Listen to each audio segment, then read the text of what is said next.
আল্লাহ বলছেন ইয়া আইয়ুহাল্লাযীনা আমানু দুখুলু ফিস সিলমি কাফা, 208 নম্বর আয়াত সূরা বাকারা। হে ঈমানদারগণ, তোমরা ইসলামে প্রবেশ করো পরিপূর্ণরূপে। ইসলামের যে সাইড আপনি বিচরণ করবেন সেটা মেনে চলতে হবে আপনাকে। ইসলামের রাজনৈতিক সাইড আছে না, রাজনৈতিক সাইডে গেলে আপনাকে ইসলামের রাজনীতি মেনে নিতে হবে।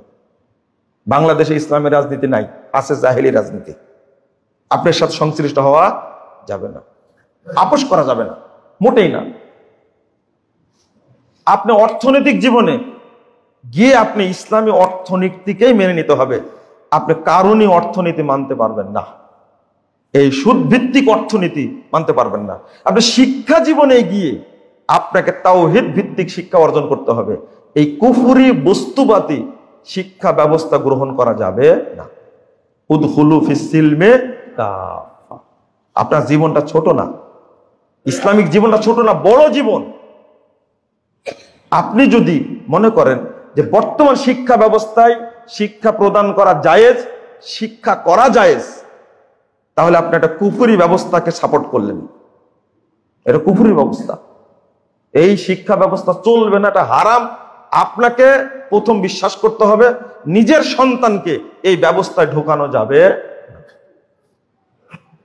আরেকটা রাষ্ট্রীয় ব্যবস্থা, যেটা এখন খুব সুন্দর একটা প্ল্যান তৈরি করছে, খুব সুন্দর।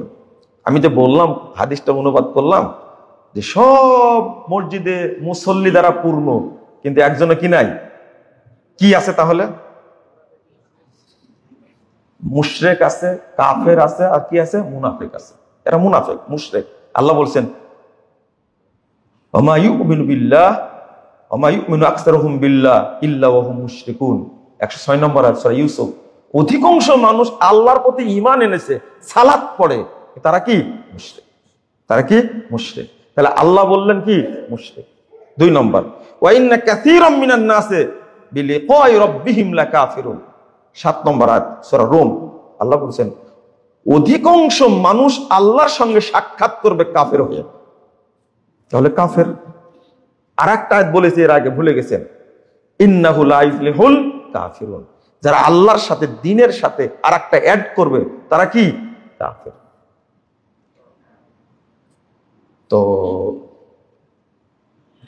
এই দুইটা মিলে যখন আপনি একটা সুন্দর ব্যবস্থা করতে চাচ্ছেন, এবং তত্ত্বাবধায়ক সরকার অনেকগুলো কমিশন গঠন করেছে, উদ্দেশ্যটা কি? একটা সংবিধান কমিশন গঠন করে নতুন করে সংবিধান করার জন্য। এখন মনে করেন এই যে আহলে হাদিসদের মানহাজ এবং নীতি সবকিছু সাপোর্ট করতে পারে না। এবার দেখেন এই যে দুইটা মিলে তার একটা সমন্বয় করে দুইটাই থাকবে, পুঁজিবাদও থাকবে। যেমন বাংলাদেশ সংবিধান আছে, আমরা কিন্তু আগে বলেছি এই সংবিধান চলবে না, বাতিল, এটা বাতিল করেন। তখন পুলিশরা আমাদেরকে কি করেছে? ডেকে নিয়ে বলেছে সংবিধানের বিরুদ্ধে কথা বলেন, আপনি জানেন না স্বীকৃত সংবিধান। আমরা তো বিকৃত সংবিধান, স্বীকৃতি কি করে হলো এটা? আমি মুসলিম, আমি আল্লাহর বান্দা, আল্লাহর সৃষ্টি, আল্লাহ যেটা সংবিধান দিয়েছেন সেটা দ্বারা আমি পরিচালিত হব, আমি এটা বলেছি। অর্থাৎ পৃথিবীর কোনো সংবিধান চলবে না। কোরআনের কাছে যদি তাওরাত বাতিল হয়ে যায়, কোরআন আসার কারণে যে জাবুর বাতিল হয়ে যায়, কোরআন আসার কারণে যদি ইনজিল বাতিল হয়ে যায়, এইগুলো সব আল্লাহ প্রদত্ত, তাই বাতিল হয়ে গেছে। আর মানুষের তৈরি করা এগুলো কি জায়েজ হবে? অটো বাতিল এগুলো, এটা অটো পাস, অটো বাতিল এইগুলো। কিন্তু এখন বলছে এই ফ্যাসিস্টদের তৈরি সংবিধান বাতিল, বলছেন এখন। আপনারা সবাই একমত, তাই না? আপনি পরিবেশ আসছে তাই বলছেন বাতিল, আর আমি পরিবেশ আসার আগে থেকে বলছি বাতিল। আমরা আগে থেকে বলছি সংবিধান বাতিল, চলবে না। কোরআন সুন্নাহ বিরোধী যত আইন আছে সবগুলো কি? তাগুত, সবগুলো বাতিল। আমি যারা পরিচালনা করে তাদের সাথেও একমত না, তাদের সাথেও না, সহযোগীও না। যা দ্বারা পরিচালিত হচ্ছে সেটাকে আমি বাতিল মনে করি, একবারে সোজা কথা। এখন করছেন কি? নুমিনু বিবাদিন ওয়া নাকফুরু বিবাদ, কিছু এখান থেকে নিব আর কিছু কি বাদ দিব, দুইটা মিলে। আল্লাহ বলছেন ইয়াকুলুনা নুমিনু বিবাদিন ওয়া নাকফুরু বিবাদ ওয়া ইউরিদুনা আন ইয়াত্তাখিযু বাইনা যালিকা সাবিলা। এই দুইটা মিলে একটা সুন্দর পন্থা তৈরি করব, তাই না? আপনারা যেটাই চাচ্ছেন। আল্লাহ কি বলছেন? উলাইকা হুমুল কাফিরুনা হাক্কা, এরাই হলো অরিজিনাল কাফের। ওই যারা বিধর্মী তারা অরিজিনাল কাফের না। এরা চিন্তা করে বের করছে, দিনের কিছু নিয়ে কিছু বাদ দিয়ে একটা কি সুন্দর ব্যবস্থাপনা তৈরি করছে। এই জন্য আল্লাহ বলছে এরাই অরিজিনাল কাফের। এই দুটা মিশ্রণ করে একটা সুন্দর পথ তৈরি করছেন। আর অরিজিনাল কাফের এরা, এরাই নির্ভেজাল কাফের, ফ্রেশ কাফের এরা। এটা আল্লাহ কেন বললেন তাহলে? কোনো সুযোগ নেই। গণ অভ্যুত্থান হলো, নতুন বাংলাদেশ আপনারা পেলেন, কিন্তু শপথ করলেন কোথায়? প্রথম দিন মুনাফিকি করেছেন, ছাত্র জনতার সাথে প্রথম দিন মুনাফিকি করেছেন। মুনাফিক এটা হারামি। এটা কেন করলেন আপনি শপথ? মাঠে এসে জনতার সামনে শপথ করবেন আমরা দেশ চালাবো, কিন্তু ওই সংবিধানের আওতায়, ওই রাষ্ট্রপতির আওতায় আপনারা শপথ করলেন কেন? 2000 বাচ্চাকে গুলি করে মেরে ফেলে দিয়েছে, রক্ত ঝরেছে এদের, 50,000 আহত, বহু ছেলের চোখ নাই, 450 ছেলের চোখ হারিয়ে ফেলেছে। আপনি এদের সাথে গাদ্দারি করেছেন, মুনাফিকি করেছেন। আমরা আগে থেকে বলছি, এই দেখেন আপনি যে শপথ করলেন আমি সংবিধান সংরক্ষণ করতে প্রতিজ্ঞাবদ্ধ, এই যে শপথটা করলেন, ঈমান আছে না নাই? আছে। আমি যে এই জায়গায় আপোষ করতে পারবো না, সমস্যা তো এই জায়গায় আমাদের। এবার পরের দিন স্মৃতিসৌধে চলে আসলাম। কোথায় চলে আসলাম? স্মৃতিসৌধে চলে আসলাম। ঈমান আছে না গেছে? ওই যে একজন যোগ্য মানুষ নিয়েছে মুনাজাত করার জন্য, ওনার কাজ কিছু নয়, মুনাজাত করার কাজ। মৌলানা আকরাম খান রহিমাহুল্লাহ বলছেন 57 বছর রাজনীতি করেছেন, কোন মন্ত্রী হননি। মৌলানা আকরাম খান নাম জানা আছে না? কোন মন্ত্রী এমপি কিছুই হননি। কাজ হলে এদের দ্বারা কি করে নিবে? মুনাজাত করে নেবে। অথচ সবচেয়ে বেশি মাঠে নেমেছে সংখ্যক মানুষ, আলেম হিসাবে বলেন আর মৌলবী হিসাবে বলেন আর ছাত্র হিসাবে বলেন, হেফাজতের নামে এরা নামছে। একজন আসলো কেন? আল্লাহু আকবার। ভেবে দেখেন, এরপরে গেলাম শহীদ মিনারে, ঈমান আছে না নাই? কোনো আপোষ চলবে না, একটা ধারা। এই পন্থাটা ইসলামী পন্থা, কিন্তু যা দিয়ে চলছে এটা হলো জাহিলি পন্থা। একবার যদি তারা বলতেন কোরআন সুন্নাহ অনুযায়ী কি চলবে, রাষ্ট্র চলবে। উপদেষ্টা নিয়েছে 23-25 জন নিয়েছে, আরো 25 জন নেন, চালান 10 বছর এইভাবে। কিন্তু আপনাকে চালাতে দিবেন? আপনার চালাতে দিবেন না তো।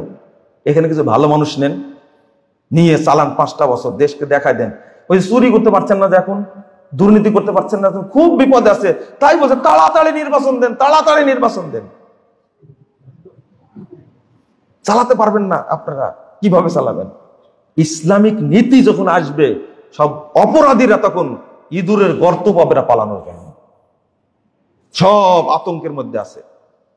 আর কখনো কি কি যেন আন্দোলন করছে, এগুলো ভুয়া, ওই উস্কানি কেউ দিচ্ছে, আন্দোলন নেমে যাচ্ছে, একবারে লাল করে পাঠা দিচ্ছে।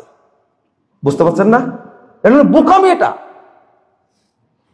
আমরা একটা জিনিস বুঝাতে পারিনি যে মুহাম্মদুর রাসূলুল্লাহ সাল্লাল্লাহু আলাইহি ওয়াসাল্লাম তিনি রাষ্ট্রনায়ক ছিলেন না? না আপনি শুধু রাষ্ট্রনায়ক? ইসলামপন্থীরাও বলছে গণতন্ত্র ছাড়া কিভাবে দেশে ইসলাম প্রতিষ্ঠা করা যাবে? আপনি 1 নম্বর জাহেল, নাম্বার 1 জাহেল, আপনার মাথায় গোবরও নাই। গণতন্ত্র জন্ম হলো কতদিন? 1924 সাল পর্যন্ত খেলাফত চালু ছিল, আপনি চোখে দেখেননি? রাসূলের খেলাফত ছিল, খুলাফায়ে রাশিদিনের খেলাফত ছিল, জানেন না? আব্বাসীয় ছিল, উমাইয়া খেলাফত ছিল, আব্বাসীয় খেলাফত ছিল, উসমানীয় খেলাফত ছিল, ফাতেমীয় খেলাফত ছিল। আপনার শরম করে না? আর বর্তমান গণতন্ত্র কি? গণতন্ত্র না গুন্ডাতন্ত্র, খুনতন্ত্র একটা, সন্ত্রাসতন্ত্র একটা। রাশিয়া বিশাল প্রভাব বিস্তার করে পত্রিকায় লিখছে না, অটো কমলাকে হারিয়ে দিয়ে ট্রাম্পকে জিতাই দিল, বলছে না পত্রিকা? ঠেকান আপনি পান। আর বাংলাদেশের যে গণতন্ত্র 18 বছর আমরা দেখেছি, ইবলিসও হাসে, এটা অরিজিনাল গণতন্ত্র। এটা 7ই জানুয়ারি নির্বাচন করে বলছে পৃথিবীর ইতিহাসে সবচেয়ে ফ্রেশ নির্বাচন হয়েছে, 6 মাসের মধ্যে আউট। আরে ভাই, এত সুন্দর মিথ্যা কথা ইবলিসও বলতে পারবেন আপনি। আর এই তন্ত্রের সাথে আপনি ইসলামকে মিলাতে চান।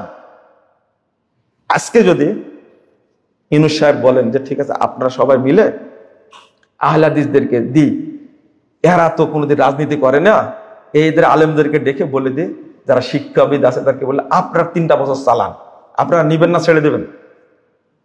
উত্তর দেন, নিবেন। মাশাআল্লাহ, বলেন নাউজুবিল্লাহ, বলেন নাউজুবিল্লাহ। পরীক্ষা করলাম, ওই লোকটা আপনাদের মধ্যেও আছে। নিয়ে আপনি কাকে শাসন করবেন? নিয়ে আপনি কাকে শাসন করবেন? এখন তো 25 জন উপদেষ্টা, তাই না? কি 1500 বছর পরে, 1500 বছর আগে আল্লাহ রাসূলের কাছে গেছিলেন 14 জন। কয়জন? 14 জন গিয়ে বসে। আগে তো 14 জনই ছিল, পরে বাড়াইছে, তাই না?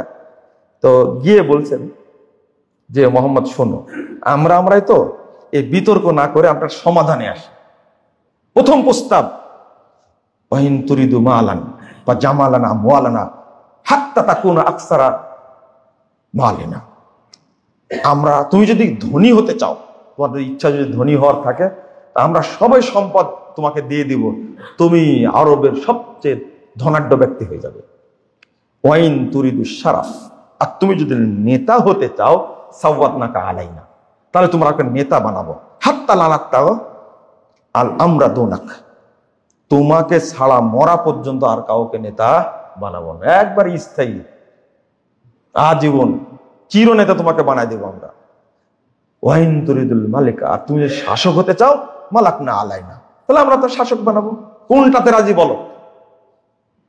আল্লাহ রাসূল শোনা মাত্রই বলেছে, চাচা মা বিমা তাকুল মা জিতু বিমা জিতুকুম বিহি, চাচা আমি যা নিয়ে এসেছি আর আপনারা যা নিয়ে এসেছেন আমার কাছে, এই প্রস্তাবের সাথে কোনো সম্পর্ক নেই।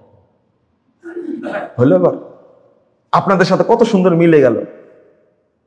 আপনারা বললেন যে হ্যাঁ রেডি, তাও তো শুধু একটা প্রস্তাব। কয় বছরের? 3 বছরের প্রস্তাব ডক্টর ইউনূস সাহেব দেয়, আপনারা একবার লাফায় খাড়া হবেন। আহলে হাদিসের তখন 80 ভাগে বিভক্ত হয়ে যাবে। আমি প্রধানমন্ত্রী হব, আরেকজন বলে না আমি রাষ্ট্রপতি হব। প্রধান বক্তার প্রধান অতিথি, এটা নিয়ে দ্বন্দ্ব করেন আপনারা। আর প্রধানমন্ত্রীর আর প্রেসিডেন্ট হবেন আপনারা। একটা প্রোগ্রাম ডাকা হয়েছে, সব আলেম ওলামা আসবে, শরীয়তের উর্ধ্বে মনে করেন। এখন আপনাকে দাওয়াত দিতে গেছেন, আমাকে দাওয়াত দিতে গেছেন, আপনি প্রোগ্রামটা করতে চাচ্ছেন, সব আসেন। তখন আমি জিজ্ঞেস করবো এখানকার প্রধান অতিথি কে হবেন, এখানকার সভাপতি কে হবেন, এখানকার প্রধান বক্তা কি হবেন, এখানকার আহ্বায়ক কে হবেন, কোন ব্যানারে হবে, যত ইবলিসি বুদ্ধি সব তখন আমার মধ্যে চলে আসবে। ভালো কাজ করতে গেছেন যে আপনি, ইবলিস ভালো কাজ করতে দিবে? আজকে আহলে হাদিসের মসজিদ ভেঙে দিচ্ছে, মাদ্রাসা ভেঙে দিচ্ছে। এই তত্ত্বাবধায়ক সরকারের আমলে আমরা একটা আবেদন করতে পারলাম না, 1 দফা বা 2 দফা একটু বলি যে আপনার কাছে আবেদন, কোন রাজনৈতিক দল এখন নাই, আহলে হাদিস কোন মসজিদের উপর আক্রমণ যেন না হয়, শাস্তি চাই। আমরা করতে পেরেছি? কি জন্য জানেন? ওই যে প্রধান অতিথি কে হবে, সভাপতি কে হবে, আয়োজক কে হবে, কোন ব্যানারে হবে, এই ইবলিসি পোনার কারণে আমরা আহলে হাদিসরা ঐক্যবদ্ধ হতে পারছি না। আর আপনারা প্রধানমন্ত্রী হবেন, রাষ্ট্রপতি হবেন, গায়ে কাপড়ও থাকবেন না, ন্যাংটা করে দিবে জনগণ। আল্লাহ নবী কি বললেন? না কিছুই চাই না। কিন্তু ওই মানুষটা যখন আর মদিনায় গেলেন, কি রাষ্ট্রনায়ক হলেন না? এগুলো ব্রেনের মধ্যে ঢোকান। কে তিনি রাষ্ট্রনায়ক হলেন না? কয় বছর পরে? এই প্রস্তাবের মাত্র 3 বছর পরে আল্লাহ রাসূল চলে গেলেন মদিনায়। কি রাষ্ট্রনায়ক হলেন না? কেন হলেন? ওখানে গিয়ে মক্কায় হতে চাইলেন না কেন? আপনি এখানে শাসন ব্যবস্থা দেয়, আর যদি স্মৃতিশোধে না যান, আপনার পায়ের নলা ফাটাই দিবে।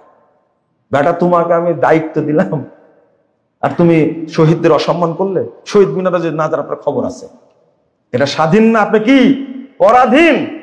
মোহাম্মদ প্রধানমন্ত্রী হলে রাষ্ট্রপতি হবে আবু জাহাল, কত সুন্দর না? আর ধর্ম উপদেষ্টা হবে কে? আবু লাহাব না, আবু জাহাল, যে আবু বকর। আর অর্থ উপদেষ্টা হবে কে? উবাই বিন খালফ। নেন এবার দারুণ একটা রাষ্ট্র ব্যবস্থা চলবে বর্তমান যুগের মতো। একবারে কেউ গ্রামীণ ব্যাংক থেকে আসছে, কেউ অমুক জায়গা থেকে, অমুক জায়গা থেকে। আপনারা মেরে লাল করে দিয়েছেন, একজন লোককে গোপনে গিয়ে মেডিকেলে ভর্তি হয়ে থেকে কালকে নিউজ বের হয়েছে, ওই লোক এসে নতুন করে আবার ডিবির প্রধান হয়েছে। বুঝেননি কথা? ছাত্রদের মেরেছে, যে গুলি করেছে, নিজ হাতে অস্ত্র চালাচ্ছে, ওই লোকটা ঘুরে এসে চিকিৎসা করে এসে গ্রুপিং লোবিং করে দালালি করে এখন কি হয়ে গেছে? ডিবি প্রধান হয়ে গেছে। চিন্তা করতে পারছেন? ও সব খবর আপনারা রাখেন না মনে হয়, তাই না? সবই রাখতে হয় খবর, সবই রাখতে হয় খবর। বন্ধুরা আমার, আমি বলবো যতদিন আপনি আপোষহীন না হবেন ততদিন আপনি সফল হতে পারবেন না। ইসলাম একটা আপোষহীন দিন, আপোষহীন চ্যালেঞ্জ। এটা আপোষহীন হয়ে থাকতে হবে। জামাতে ইসলাম আপোষ করে নিজেদের দেহ ভেঙে দিয়েছে, নিজেদের স্ট্রাকচার কাঠামোটাকে নষ্ট করে দিয়েছে। খেয়াল করেছেন না আপনারা? আগে তো মানুষের কাছে গ্রহণযোগ্যতা ছিল না? কতটা শীত পেয়েছে, তারপর থেকে আর মানুষের সাথে সম্পর্ক নাই। একবার একজনের আঁচলের তলে আর একজন আর এক আঁচলের তলে যায়। আহলে হাদিসরা আপোষহীন থাকতে চায়। আর একদিকে এই যে একটা মানুষকে দেখেন না, এই যে আপনাদের খালেদা জিয়া, নির্বাচনে যাব না তো যাবই না, এই শক্ত থাকতে থাকতে থাকতে লোকটা এখনো বেঁচে আছে। কালকে বাংলাদেশের সর্বোচ্চ শ্রদ্ধা পেয়েছেন এই মানুষটা। এটা দিনের উদ্দেশ্যে রাজনীতি করে এরা, সরি দুনিয়ার উদ্দেশ্যে। দিন কিছু পাবে সেটা তো না। এই মানুষটা আপোষহীন থেকে থেকে এই বৃদ্ধ বয়সে এখন মারা যাবে হয়তো কয়েকদিন পরে, কিন্তু মনে হচ্ছে আপনাদের সবার সম্মান নিয়ে চলে যাবে। বিষয়টা কি এরকম না? ডক্টর ইউনূস সাহেবের ভাষণ কালকে শুনলাম, কি ভাষণ দিছে। মনে হচ্ছে বাংলাদেশের প্রধানমন্ত্রীর অঘোষিত খালেদা জিয়া এখন প্রধানমন্ত্রী। বুঝেন না কথা? আমি বলেছি সম্মান, এটা দুনিয়ার কথা বলছি, আমি দিনের কথা বলিনি, কিন্তু মাফ করবেন আমাকে, আমি দিনের কথা বলছি না, দুনিয়ার কথা বলছি। আপোষহীন থাকার একটা মূল্য আছে আছে। আমি আপনাদের বলবো, কখনো ইসলামের সাথে কোনো কিছুকে আপোষ করবেন না। সাবধান। আকীদার সাথে কোনো আপোষ নেই, মানহাজের সাথে কোনো আপোষ নেই। যখনই মানহাজ চিন্তা করবেন, রাজনীতি কিভাবে করেছেন আল্লাহ রাসূল সাহাবা কেরাম, ওটা চলে আসবে। খলিফা রাসূল কিভাবে করেছেন, ওর বাহিরে যাওয়া যাবে না। আমরা আপোষ করব না, এইভাবেই থাকবো। আমাকে বলছে মুজাফফর বিন মুহসিন সাহেব, আর কতদিন আকীদার বক্তব্য দিবেন, আর কতদিন মানহাজের কথা বলবেন, কি করতে হবে? তো বলছে যে রাজনীতি কখন করবেন, মন্ত্রী কখন হবেন, রাষ্ট্রপতি কখন হবেন? আমি বললাম যে আপনারাই হন, কিন্তু হয়ে দেখা দেন। 16টা বছর ক্ষমতায় থেকে পালানোর জন্য 45 মিনিট টাইম পাইনি, এই মন্ত্রিত্বের কি দরকার? বুঝেননি কথা? এই নেতা কর্মীদের কি অবস্থা, দলেরই বা কি অবস্থা, গোটা দেশ হাহাকার। কি করলেন আপনারা মন্ত্রী হয়ে, এমপি হয়ে? আমাকে কেন বলছেন? আপনারা করেন। আর একটা দল স্বৈরাচার তাড়ানো নাকি কাজ। বৃদ্ধ একটা মহিলাকে, অসুস্থ সেই মানুষটাকে চিকিৎসার জন্য নিয়ে যাবে, এটাই পারলো না বিএনপি দলটা। কত উপকারী দল, চিন্তা করেন। এই মানুষটাকে চিকিৎসার জন্য নিয়ে যাবে, সে আন্দোলন করে পারেনি। ফখরুল সাহেবের নামে 750 মামলা, মাত্র কয়টা? 750 মামলা। কি করলেন দল করে আপনারা? মন্ত্রী হয়ে কি করলেন, এমপি হয়ে কি করলেন? জামাত ইসলামের ভাইরা রাজনীতি করে এমন একটা পরিবেশ তৈরি করলেন, ডাগা ডাগা নেতাদের প্রকাশ্যে ফাঁসি দিয়ে দিল। দুনিয়া শেষ, আখিরাত শেষ। রাজনীতি করে কামরুজ্জামানের মতো নেতা তৈরি করেন, দেখি পারেন কিনা। সাইদি সাহেবের কাছে থেকে দেখা, একসঙ্গে 3 মাস 22 দিন ছিলাম। লম্বা 60 একজন মানুষ, 80 বছরের একজন বৃদ্ধ মানুষ জেলখানার মধ্যে বন্দি করেছে, 13টি বছর পোষায় মারছে। শেষে ইঞ্জেকশন পুশ করে শেষ করে দিল। কিছুই করতে পারেনি, কিছুই করতে পারেন। তা আপনারাই কিছু করতে পারেননি, তা আমরা কি করব? আমরা তো কিছুই না। আমরা কি রাজনীতি বুঝি? আপনারাই করেন একটু, আমরা একটু দেখি, শান্তিতে থাকতে দেন, তাহলেই হলো। আপনি এমপি মন্ত্রী হন, বুঝান, এখন দেখি হেফাজতকে বুঝান। হেফাজত মুখ খুলে ফেলেছে, হেফাজত বলছে জামাত ইসলামী কোন ইসলামী দল নয়। জান, ওকে আগুন দেন, এবার বুঝান। এবার জামাত ইসলাম চাই মওদুদের ইসলাম প্রতিষ্ঠা করতে, আমরা কোনোদিন এদের কথা বলেছি? হেফাজত বলছে এখন নেন, 2টাকে থামান। আরে জুবাইর গ্রুপ আর সাদ গ্রুপ, এই 2টাকে থামান, তাহলে হবে। আল্লাহ দেশের ভোটও নাই, শক্তি নাই, এই 2টাই দেশ অচল করে দিবে। আমরা কি করবো তাহলে? আমরা আমাদের পথে আসি, থাকবো আরো 9000। নূহ আলাইহিস সালাম ছিলেন 950 বছর, আমরা 9000 পর্যন্ত টার্গেট আছে আমাদের। এই পথে থাকবো। আমরা জান্নাত কিনতে চাই, ঈমান থেকে হিজরত করতে চাই না। আমি দেশ থেকে হিজরত করব, ফাঁসির কাজটা ঝুলবো, কিন্তু ঈমান বিক্রি করে নয়। পূজা মণ্ডপে গিয়ে আমি সেজদা করব মন্দিরকে, আমি মন্দির পাহারা দিব আর আহলে হাদিস মসজিদ ভাঙবো, এরকম মুনাফিকি কুফরি নীতি আমার মধ্যে নাই। বাংলাদেশে করছেন এখন। এই সাভার মসজিদে দাঁড়িয়ে কয়েকটা শক্ত কথা বললাম, আপনারা দোয়া করবেন আল্লাহ যেন জাতিকে বুঝার তৌফিক দান করেন। আমিন। যেদিন এটা বুঝবেন, আপোষহীন থাকবেন, সেদিন মদিনার ইসলাম প্রতিষ্ঠিত হবে ইনশাআল্লাহ। এই মাজার পূজা, কবর পূজা, খানকা পূজা বাংলাদেশ একদিন থাকবে না ইনশাআল্লাহ। আবার স্বাধীন হবে বাংলাদেশ। যেদিন এই মূর্তি গেছে, আগামী দিনে মাজার পূজা, কবর পূজা, পীর পূজা, এই সমস্ত ধর্ম ব্যবসায় উৎখাত হবে ইনশাআল্লাহ। আগামী দিনে এই মতবাদগুলো উৎখাত হবে, দেশে প্রকৃত ইসলাম, মদিনা ইসলাম প্রতিষ্ঠা পাবে ইনশাআল্লাহ। আল্লাহ তুমি আমাদের কবুল করো, আমিন ইয়া রাব্বাল আলামিন।